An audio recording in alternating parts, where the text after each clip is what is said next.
Hey YouTubers, it's Hawaii Girl of Hawaii Girl Adventures.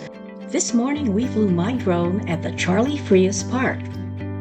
The Charlie Frias Park is located west of the Las Vegas Strip, the Allegiant Stadium, and the Harry Reid International Airport. Due to its proximity to Harry Reid International Airport, the park falls within Controlled Class B Airspace, and an FAA Lance approval is required, and flights are restricted to no higher than 100 feet AGL.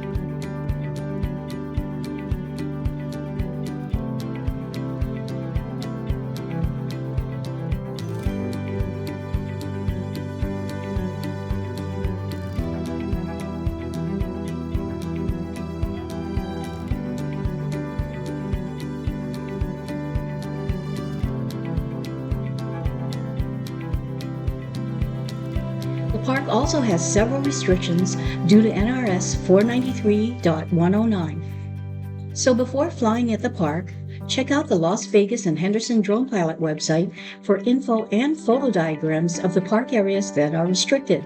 I'll leave a link down in the description below. Mahalo for watching. Please like and subscribe to my channel. Aloha!